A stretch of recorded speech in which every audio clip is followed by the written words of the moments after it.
master teaching artist in music and drama. There's a lot of emphasis on STEM learning in early childhood these days.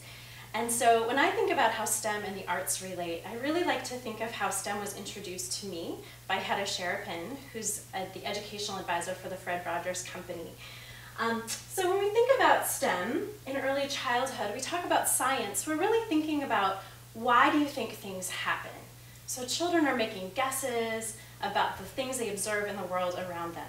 Like, why does ice form and melt? And what makes shadows? When we're thinking of technology, sometimes we have to think of things like iPads and phones and computers. But for early childhood, we're just talking about any tools that we can use. We're thinking about how we use tools all around us. So for young children, that includes scissors, zippers. All of these things are tools that they use in their classroom. And they're important to draw attention to, that we use them to help us solve problems and to accomplish goals. When you think about engineering, we're just thinking about how we solve a problem. So we're looking around at things and we're trying to figure out how we might fix something that's not working the way we want it to. So giving children the opportunity to explore problems in many different ways and find their solutions is engineering for early childhood. And finally, when we talk about math, we're helping young children build language that helps them describe and compare things. So describing quantities, but also describing how big or small something is. What are the attributes of animals that they see in the world around them?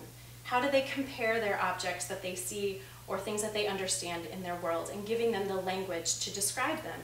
And that lays the fundamental basis for how they work in math as they get older. And all of these are great connections to the arts, because artists use these tools all the time. So as a music and drama artist, I look at these and I find opportunities.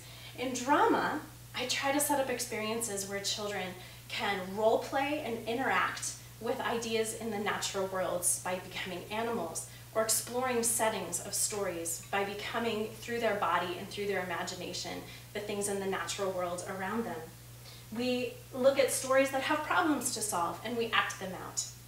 As musicians too, we use technology through instruments. How do we use different instruments to create different sounds? And then we compare and describe those sounds. What kind of patterns do you hear in the music? How come one instrument sounds different than another? And so all of these arts tools are a perfect fit for the STEM learning that's appropriate for early childhood.